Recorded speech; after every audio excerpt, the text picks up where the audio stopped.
In this era of deep complexity, common synonym, I'll take it. Even though I've never heard of that. Whatever. Beyond the edges of black or white, Nobody is above the law. And neither is Don Lemon. it's time to be notionally accurate. You've been dashing all my conspiracies tonight. That's hilarious. That's what I do best. That was fun. Yeah, I know. Call me the debunker. Here's your host, Captain Kirk, and some guy named Jason. And one of those people is your boy, Don Lemon. Give it up. He's wearing the stripes, bro.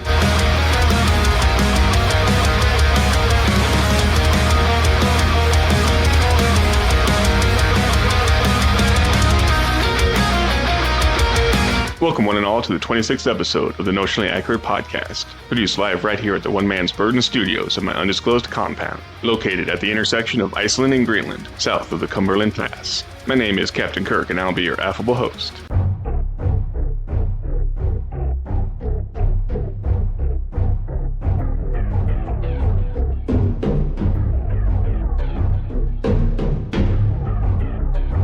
For the last decade, a concept that's been rattling around in my noggin has been one that goes like this. For the left, and I'm not saying they're unique for this, victimhood is a currency that's more valuable than gold or diamonds. Particularly in the last decade in the West, the left has cynically, and in a genius way, wielded the cudgel of victimhood into consolidating their power and lording over the rest of us. Not exclusively, this preferred victimhood status is mostly racial. The Central Park Five, Michael Brown, Freddie Gray, the guy who caused the BLM Antifa riots of 2020 after dying from fentanyl ingestion. The left took the storylines and ran with them. Facts be damned. That's why after the 2020 riots, predicated on a false, phony premise conjured by wizards and mages, academia, and the broad mass media of news and entertainment, the survey showing versus conservatives and politically moderate responders, the left believed that the number of police-involved shootings of unarmed black subjects surpassed thousands each year. This was despite the Washington Post Fatal Force feature tracking such shootings from 2014 to 2024, and the number each year being closer to 9 or 10 annually. The Washington Post subsequently stopped tracking police shootings ahead of the second term of President Trump due to staffing cuts. There's also the Jussie Smollett hoax, which many on the left still consider a legitimate claim of assault, to the fake Indian veteran supposedly harassed by the kids from Covington, two situations I'm proud to say I immediately snuffed out, to literally every other attempt to make a martyr, to wax poetic on NPR over, or produce a hackneyed Hollywood film for. The latest are Renee Good and Alex Preddy, two anti-ICE pro-open border activists who, let's be candid here, unfortunately f***ed around and found out. You'll find no celebration of their deaths on Notionally Accurate, but you won't find much sympathy either, particularly over the myth-making undergone by the pro-mass immigration crowd, the Cato crowd, to use their killings to gaslight us into abolishing borders. Beyond the issue of borders and immigration, though, the smokescreen of the deaths of Preddy and Good have overtaken, intentionally and with malice aforethought, the daycare fraud scandal that has cost Governor Walz a campaign for a third term in Minnesota, and, well, not much else. The small violins played by the left and the bulwark dispatch crowd over the deaths of Preddy and Good is betrayed by their adamant claim that Ashley Babbitt's killing was justified because of a broken window, while Good, driving a 2.5-ton death machine at a federal officer, somehow isn't. They actually make this argument with a straight face.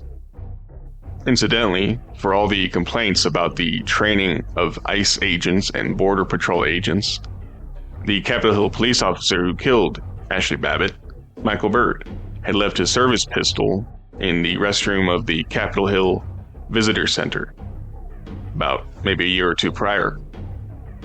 It was never discussed, never brought up, never talked about. He did get a slap on the wrist and an attaboy, but where was the training for Michael Byrd? Nobody even talked about it. These are the same people that celebrated and cheered on the assassination of Charlie Kirk while lying about his murderer. The same people had such little faith in the American public to view someone like Preddy positively. Videos of him maniacally yelling and spitting at border agents and breaking property showed him to have a screw loose. That they had to pass around AI-generated photos of him helping veterans in recovery, and with a more attractive facial structure, hairline, skin tone, and more. Such concoctions truly are the tools of wizards and mages. They believed good yelling, "I'm not even mad at you," creates a viable self-defense claim. As always, don't get caught up in the breaking news, lest the news break you. It's okay to be patient and allow the truth to filter through. Some guy named Jason and I tackle that Martyr Manufacturing Machine, whether woke is dead, and offer up our Super Bowl predictions. Who was right? Spoiler, it was not me. Enjoy.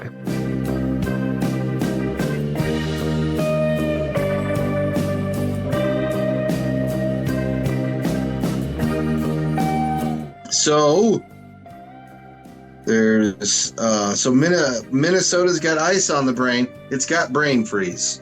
Boo. Oh. What's going on? Too soon. What's going on in Minnesota? What's going on in Minnesota? Why is this place blowing up like this? Last I checked, it was a peaceful haven of safety and sanity. I don't know what you could be talking about. So, because I know, and we talked about this before the show, about all the different protests happening around the nation. I was doing a little poking around, and there's protests happening in Arizona, and Colorado, and California. And so I posed the question to you, are there like any protests happening in red states? Are these all just sanctuary city things? And we really couldn't. I mean, there was some, right, in Tennessee. A couple in Texas. Yeah, but like in the cities. Yeah. Mostly. So it's not as nationwide. Yeah. So how nationwide is this? It's a blue city phenomenon. Well, wherever there is a blue city, you'll probably find a couple of crunchy granola hippies who are trapped in the 1960s era of continuous, endless revolution, standing on the street corner yelling about Orange Man bad, and ICE out of our community, even though ICE isn't even within a 100-mile radius of their town. It's all about the performance. It's all about the glamour of being an activist. There's no downside to being a quote-unquote activist. There's no downside to being arrested. There's no downside to burning a cop car, so long as you do it for what the left would call good trouble. And that extends out to the 1960s era radicals who worship at the altar of like Bill Ayers and people of that ilk. So yeah, you'll see it quote unquote nationwide, but again, what do they mean by that? Once you dig a little bit deeper, it's not as impressive as they want you to believe. Well, and that's what a lot of stuff is now. Because I told you, I saw a stat that said nearly 60% of Americans think ICE is too aggressive. And you went, what is that? What does that mean? What are you talking? Like, yeah. You weren't, but it was multiple polls. Like, one was 58, one was 59, one was 60. I mean, there's got to be some truth there. And if there is a lot of truth there, that the majority of Americans don't, or they didn't say they don't like ICE. It just says they think ICE is being too aggressive. And there is a difference. Do you think ICE is being too aggressive? I do not. I think they're actually playing patty cake too much with what's going on. And then recently, the guy that was spearheading the Minnesota operation, Trump cuts him off at the knees and sends him back packing. His name is Bavino. The good thing is Tom Homan's going to be coming in. He's the border czar. So we'll see if Homan can come in and clean things up. Even Tim Walz, who calls ICE Nazis and the Gestapo, has reached out to the Trump administration. And so now he's getting a little bit of flack from his left, saying, "Oh, you're betraying us. You're working with the Nazis."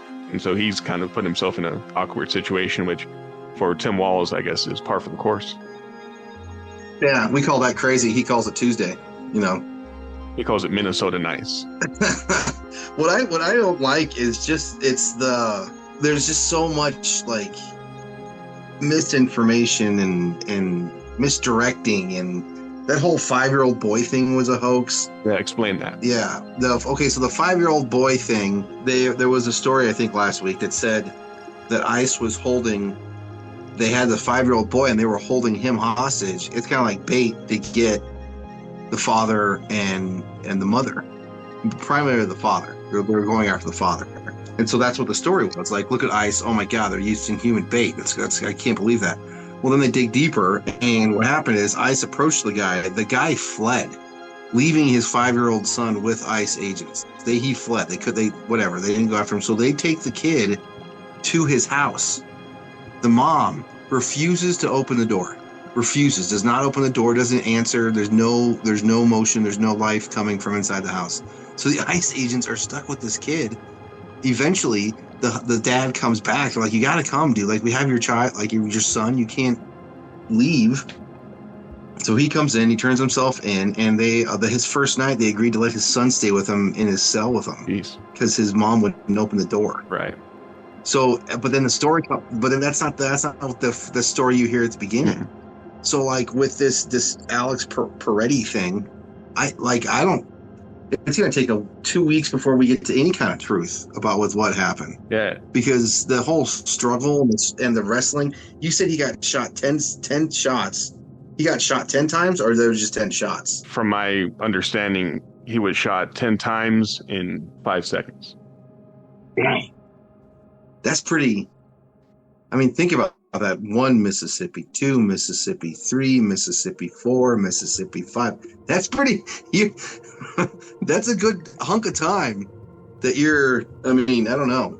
And just to clarify, that was allegedly 10 shots from 2 agents in 5 seconds after this struggle that had ensued after he tried to quote unquote help a woman who had been, I suppose, pepper sprayed. He had been pepper sprayed as well by these agents. You know, he tries to pull away after he gets knocked to the ground, and by that point, you're detained. And as anybody that watches body cam videos know, if you're pulling away and struggling like that, officers are gonna get on your ass. It's gonna happen. And he had been made a martyr. Oh, he's an ICU nurse, takes care of veterans. What a great guy. But like you mentioned, thankfully, with the passage of time, we're able to get more information. And this podcast, we don't break the news. The news breaks us.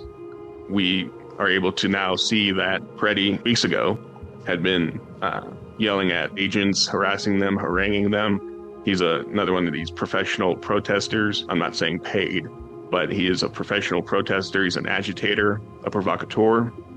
He had kicked an ICE vehicle, breaking the taillight. Does that mean he deserves a death sentence? No, but when you mess around with the police in that way, he had a firearm, concealed carry. He was licensed, but bad things happen when you bring a gun to a law enforcement operation. But that was the choice he made. That was his choice. So the left loves martyrs, and he's another one. And you're saying 2 separate agents? Correct, yep. That's different. I thought it was just one guy just unloading. That's crazy. And anyone that goes to a range knows how fast you can pump out a couple rounds. Yeah. So it sounds bad to the layman who doesn't fire firearms in range. Right. But for those that do, I've done so. I know you can pop off, that many rounds in that much time. Well, because of all of this, like you're saying, they love a martyr. And so a lot of people now are lining up to be a martyr. And one of those people is your boy, Don Lemon. Give it up. He's wearing the stripes, bro. They arrested him. What did Don Lemon do? I didn't get the deal. I didn't, honestly. I just saw the headlines. He drove to Minnesota and was part of a protest.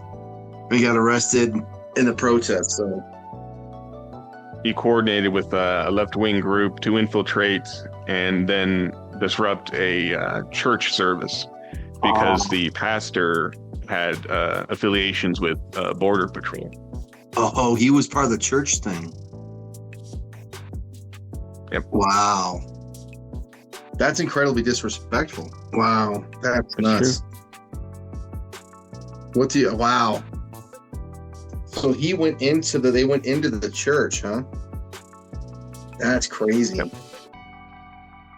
Now, he did what every other journalist, quote unquote journalist, and there are actual journalists out there, but there are some journalists who are left-wing stenographers, propagandists, who use very cynically the mantle of journalist to then promote their agenda and their ideology.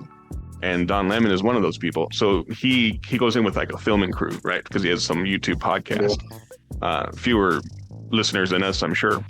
And he goes in with a crew. We got one guy. We were talking before the show. We have one fan. He doesn't like me. Do better, sir. So, this whole Don Lemon thing, like it was pre-planned. It was with malice. He was going to use his shield of journalism to protect him from any sort of accountability. But, as you and I know, Jason, nobody is above the law, and neither is Don Lemon. Well, yeah. I agree with that on some terms. No, I mean, there are some people who are above the law. Life has showed us that. Don Lemon isn't one of them. You know what I mean? He's not. Thankfully. Yeah. No, the law does apply to him. He's not one of those that will get away with it. Well, and it's just, why would you do that? That's just crazy. And another victim, this is Ilhan Omar. Was that whole thing a hoax? They're saying it wasn't. Some people saying it was. That's immediately what Trump said, right? And this was a whole anti-ICE speech that she was giving, right? Of destroying, of dismantling ICE. The guy apparently. Well, she does love to be the center of attention, right? So. Well, that's the thing. Like, so Don Lemon does this, gets arrested. For her, because the guy, you see what he had? He had a syringe. And he sprayed something. Apple cider, allegedly. Apple cider vinegar. So what? Wow. That's very odd. Why? What is that? So either A, you're crazy, and I know, I'll take the syringe because they can shoot, or but it's just very odd. Like, why not throw a cup of water, or I don't know. It just seems odd to me. So I'm gonna ask Gemini, what happens if you inject apple cider vinegar? Inject. Ooh. Yeah. See, AI is working. It definitely is.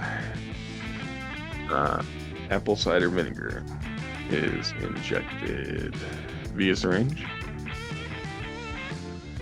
Can't spell.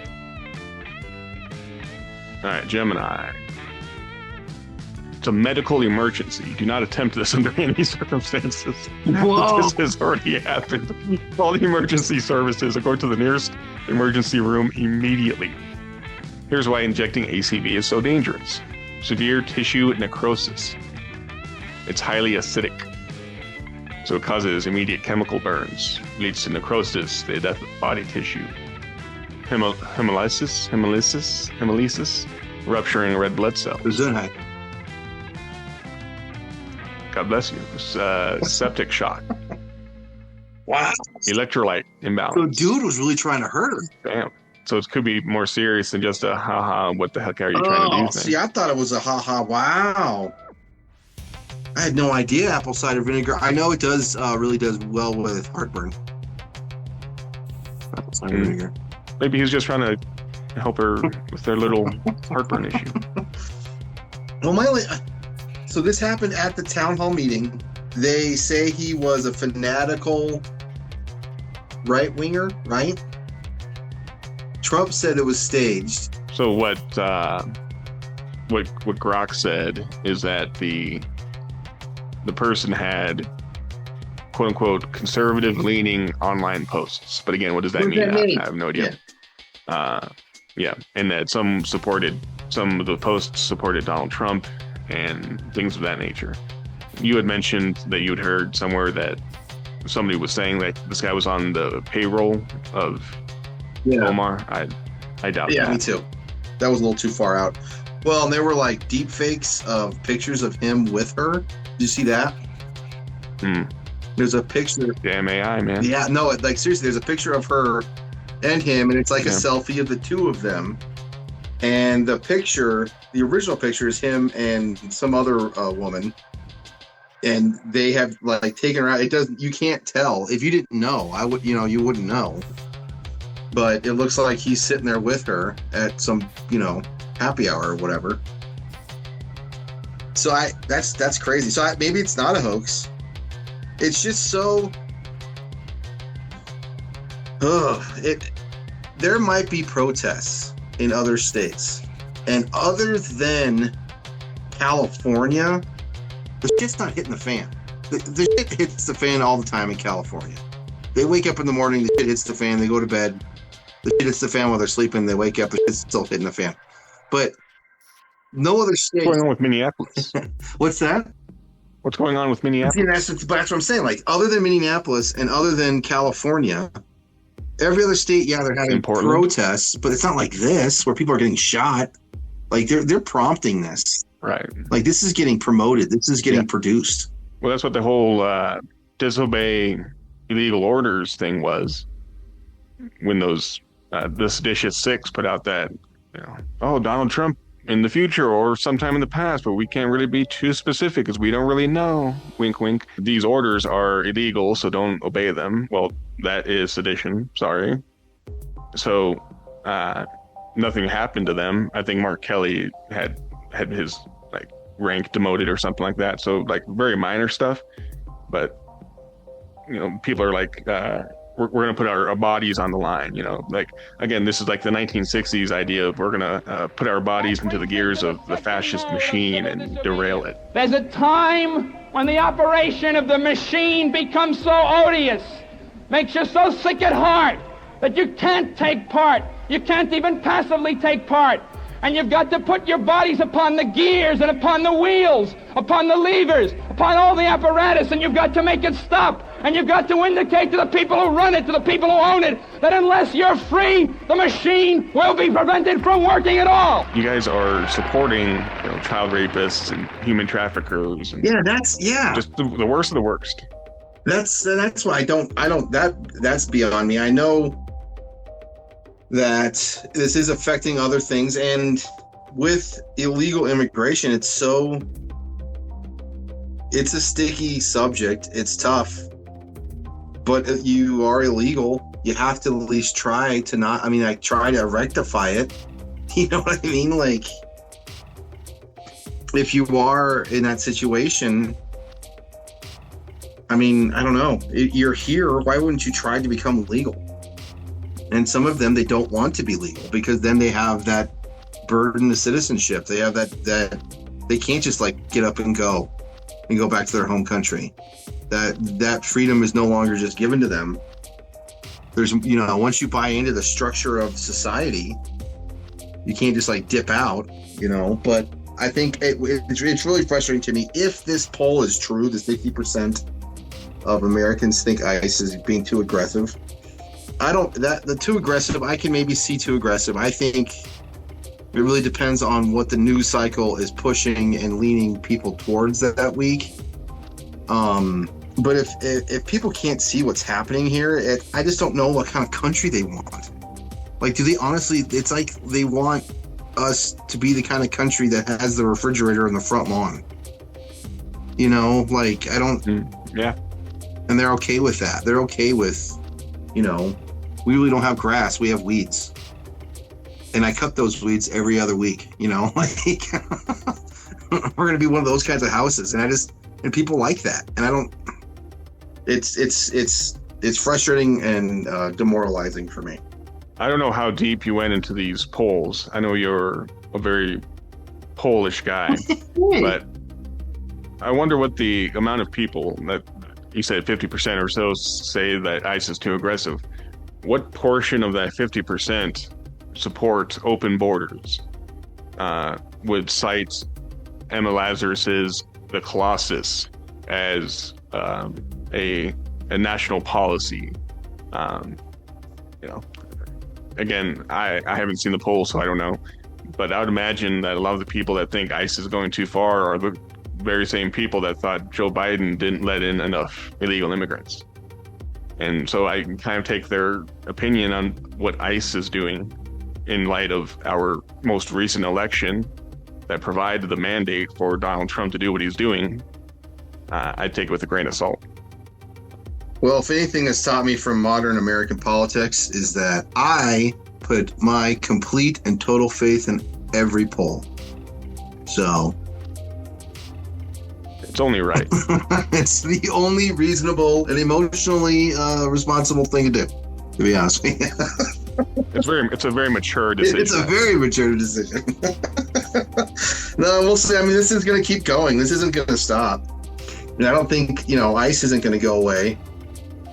And with this whole thing too in Minnesota is the whole child care fraud. That's all wrapped up in this too. It definitely is. So it's almost as if it's a distraction or something. Yeah. So what's your theory? What's your theory behind that? How these incidences are being used to distract from the corruption issue? Yeah. So do you think they're being supported by local Democrats? Yeah. Yeah. Oh yeah, absolutely. I mean, that's not the controversial part. The spicy take is that these instances are being perniciously manipulated via the media, and how the information is disseminated in order to generate manufactured outrage to get those numbers that you cite in those polls, right? 50%, etc. Not everyone's on X, for example, and I get it. X is not impervious to hoaxes or whatever, but I think X and for the most part YouTube these days is doing a better job of providing outlets for those who want to counter the anti-ICE narratives or contextualize things better than CNN or Washington Post, who have a stated anti-ICE, anti-Trump, anti-Republican, anti-MAGA, anti-America first style of reporting. Well, and I know I'm not really, I don't know. I pay attention, but does anyone watch CNN or any of these things anymore? I can't imagine. Do people still watch legacy media? Do people, and I know CBS. They're making money somehow. Yeah. Well, from the pharmaceutical companies, it's got to be. Well, Washington Post has Jeff Bezos money. Yeah. That always helps. It's a weird thing, but that's where these blue run states, I don't know. It's crazy, because we were also talking too. So from Minnesota and California is just falling apart. I have literally talked to multiple people from California, and they are natives to Californians. They're native to California, and some of them are older, whatever, and they can't wait to leave. Literally, they cannot wait to leave. And that's the state that they honestly love. They hate. There's a seething, burning hatred for especially for Gavin Newsom. People do not like him. But what's happening now is everything's so caught up in all the red tape and everything, and the way things are running, California is not ever going. I don't know. They said that what? How many people have left that state? It's affecting their seating in the House, right? Yep, they're going to be losing a couple seats in 2030 because so many people have left. Now, however, I want to, before anyone cheers for that, what happened in 2020 is blue states were overcounted, and so they received congressional districts and representation that they actually didn't deserve because their population was intentionally inflated. Red states, and that's from the illegal immigrants and the rest, red states were undercounted. And so even though some states like Florida and Texas received more seats, more districts, because their populations increased, it wasn't as much as it should have been. Like Colorado could never have received an extra congressional district. But because the Census Bureau is run by the deep staters, they manipulated the stats and gave some blue states that didn't deserve congressional seats, and prevented red states that deserved more districts from getting them. So that could easily happen in 2030 because nothing's changed.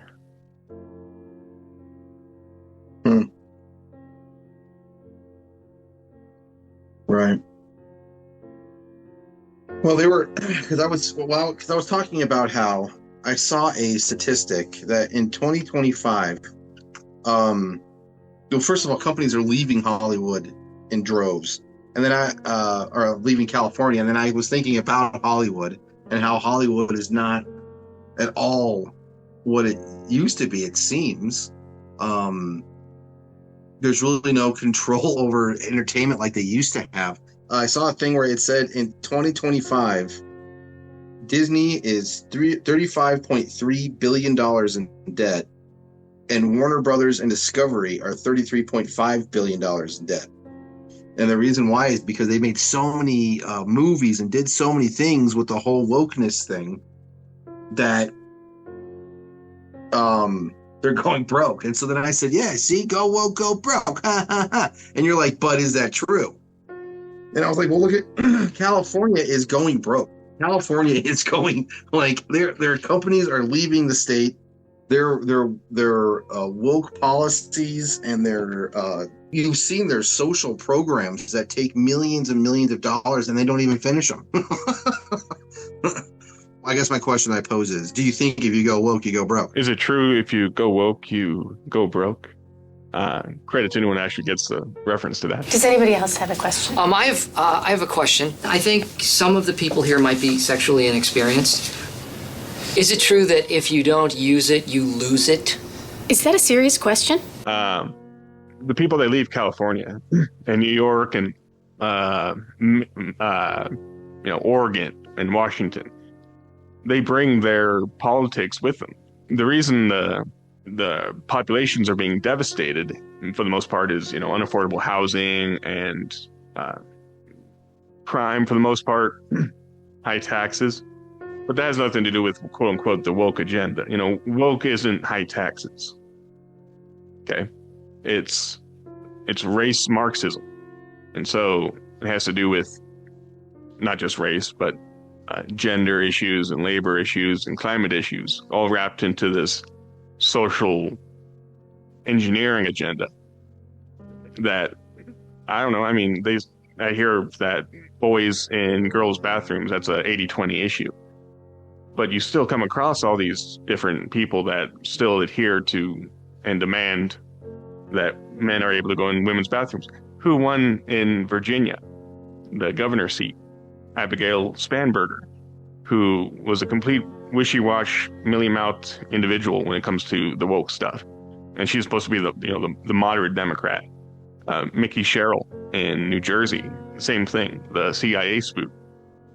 They're incredibly woke, and they're going to continue to drive their states into the ground.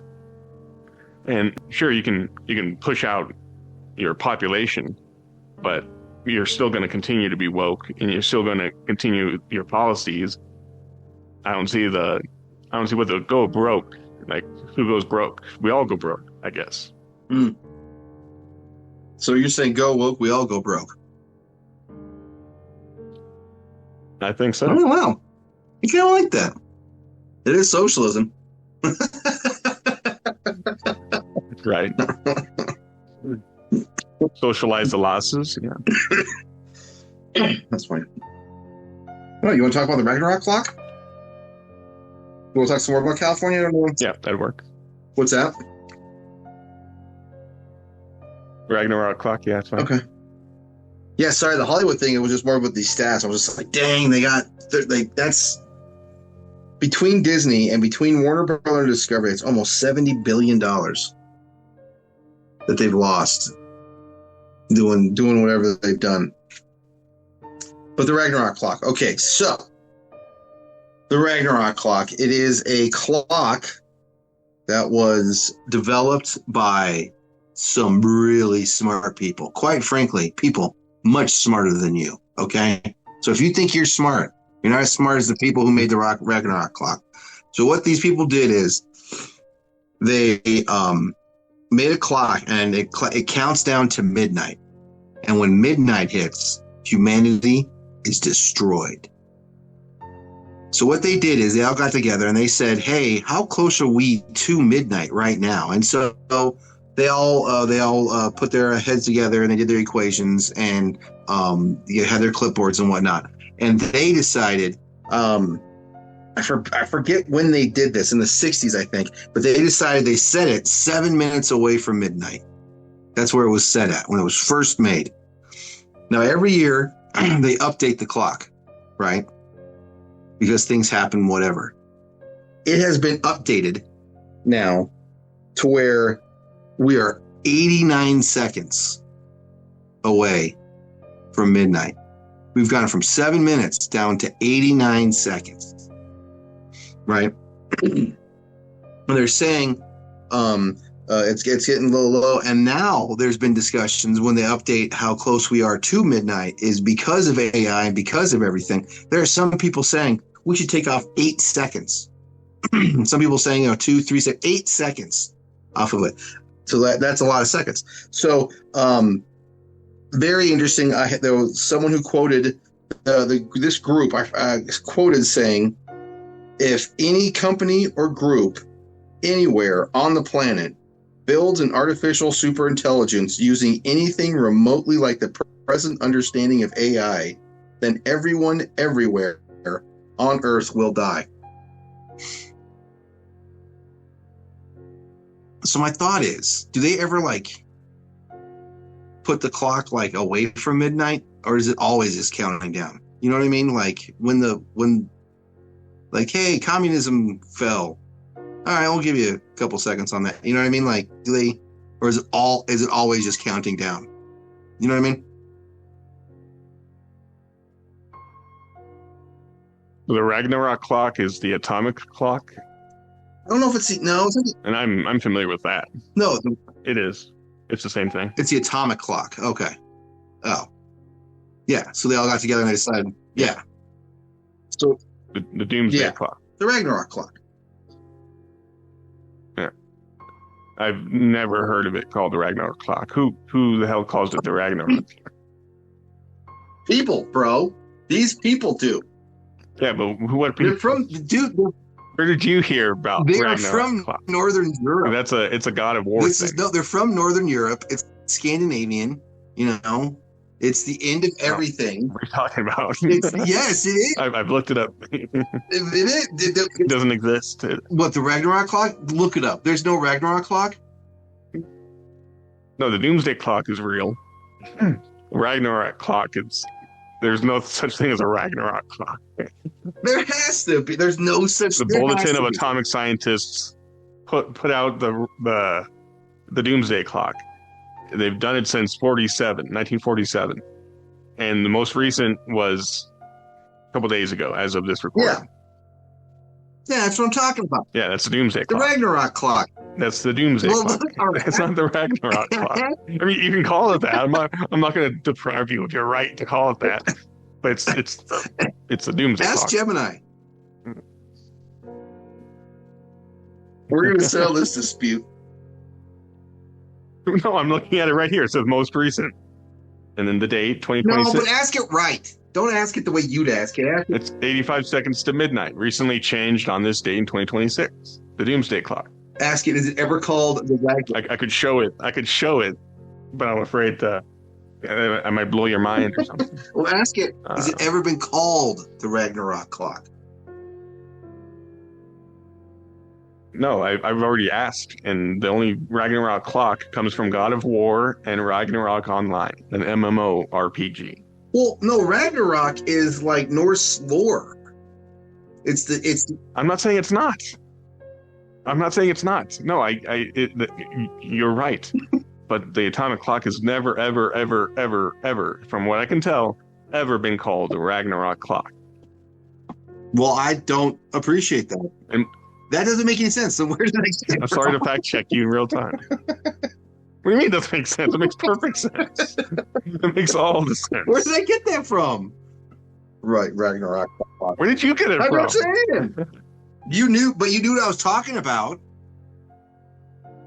Yes, because I know of it from the atomic clock, the doomsday clock. You know how to speak, Jason. The Union of Concerned Scientists, yes. That's hilarious. Ragnarok clock.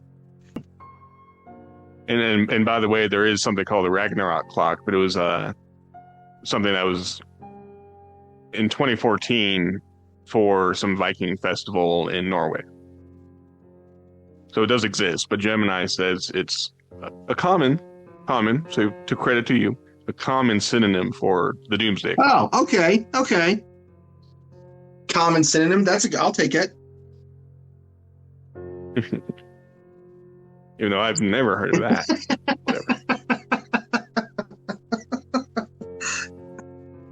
I just love it. I love it when I say things and I don't know if they're empirically just wrong, but the look on your face when you're just like, what are you talking about? It's utter confusion. It's one of my most favorite things. Mystery. Yeah. Like, what the hell are you talking about, dude?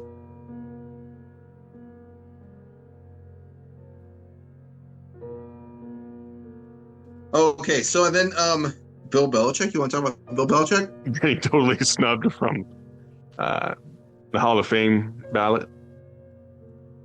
So I've actually heard from my same sources that gave me the Ragnarok clock. Rock solid. No, I heard. So Bill Belichick, I mean, we could gather that he's been kind of a crusty dude, probably not that personable. But one might say cantankerous. Apparently, he's rather vindictive, a real pain in the butt. And if he didn't win a bunch, no one would want to be around him. So, this could be because how do you not put the winningest coach in the NFL history in first round? That doesn't make any sense. But I think this is karma. Because don't people have to Oh, was there some sort of scandal or something in his past? Well, I mean, am I thinking of the right guy? Yeah. Oh, yeah. That same guy. Yeah, we're done talking about. That's what his wife said. We're done talking about this. No, but it's just crazy that. And so now the question is, what coach can get into the first round of the first round of voting? Like who's the next up, and let's see who if they get in for the first ballot. Who was the last first ballot coach? That's a good one. And let's ask Gemini. Yeah, let's ask Gemini. All right, who was the last coach in the NFL to be a first ballot Hall of Famer? Don Shula. Yep.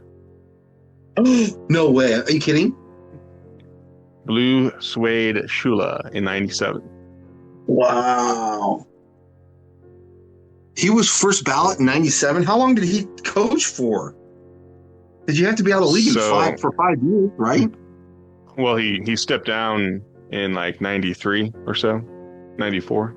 Oh. But I'm not sure if maybe the rules aren't the same because I know for players you have to wait 5 years after you retire. It's the league. Yeah. Don Shula, wow. So I guess the statement then would be this doesn't happen very often. As Gemini says, it is remarkably rare for a coach to receive this first ballot honor. In the history of the Hall of Fame, guess how many have ever been elected as head coaches in their first year of eligibility? 3. Close. 5. Oh. Can you name the other 4? Shula Lombardi, right? No. Oh, is that your list? Just one person? No. I'm just saying if I got that right. Right? Yeah. Did I get that right? Damn. No. I don't know. Want me to tell you? Yeah. Lambo, Hallis, Landry, and Knoll. Lambo? Yep. Curly Lambo. Curly Lambo? Was he a coach for the Steelers? No. Packers? Packers, Lambeau Field. Oh, that's what you got it. There you go. Gotcha. Interesting. Curly Lambeau. Well, all I'm saying is that it's going to be interesting. I don't think we may not see it. Well, we might see it again in our lives. Maybe once or twice. I want to see whoever it is that does get in next. And are they coaching now? Well, who would be eligible? Let's say, of the current crop prior to the Black Monday, let's say. Who would be eligible? Not Tomlin. I don't think there's anybody that... Not Harbaugh. But even given the appropriate time away from the league, I don't think anybody right now is a first ballot. So it provides a section that says, why is it so rare? Well, one of those reasons is, unlike players who must be retired for 5 years, the rules for coaches have shifted over time. Previously, they could be inducted immediately after retirement, so that's why Shula, I think, got there within like 2 years or whatever. But currently, they must be out of the game for at least 1 full season. And then the voting process has kind of changed as well. Well, I think it finally came back and bit him in the butt. And I don't think, honestly, from what I can tell, I don't think he cares. He acts like he doesn't care about a lot. Yeah. I mean, we have 6 rings. I guess it doesn't matter. Yeah. Poor Bill Belichick. Here I am playing the smallest violin. Yeah. in his honor. In his honor. That's funny.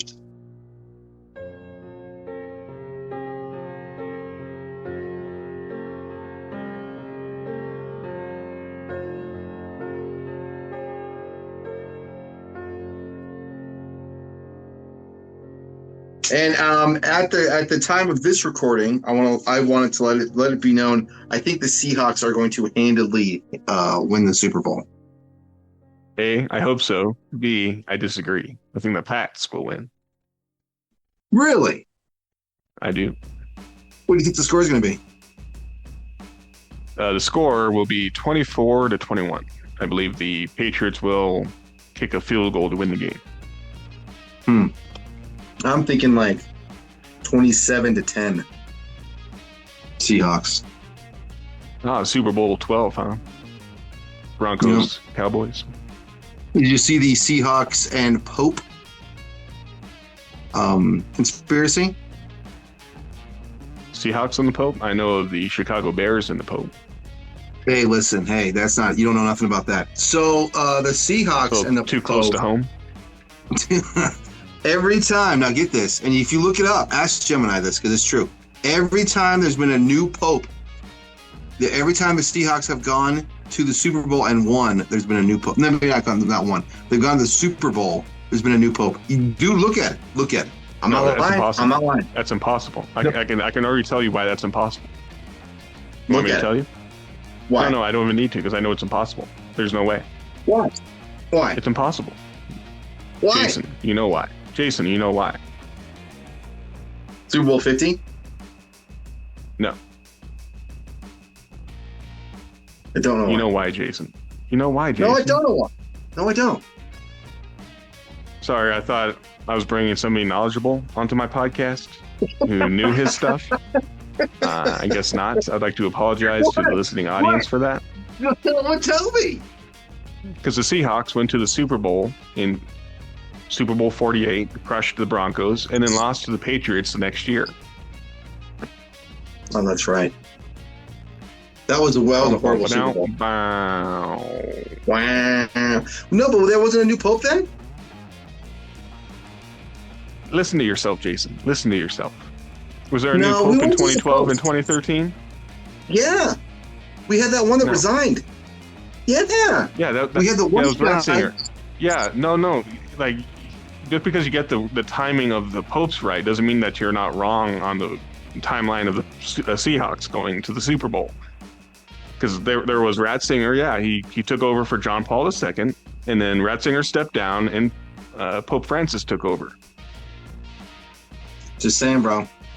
Yeah, but the Seahawks went to the Super Bowl in 2013 and 2014.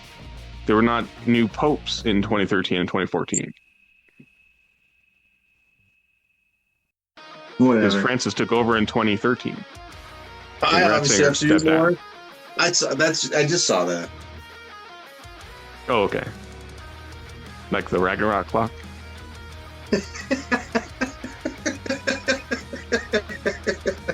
Oh, that's hilarious. That's funny though. Sorry to dash your little Pope No, that was Seahawk great. conspiracy. Whatever. You've been dashing all my conspiracies tonight. That's hilarious. That's what I do best. That was fun. Yeah, I know. Call me the debunker. That's awesome.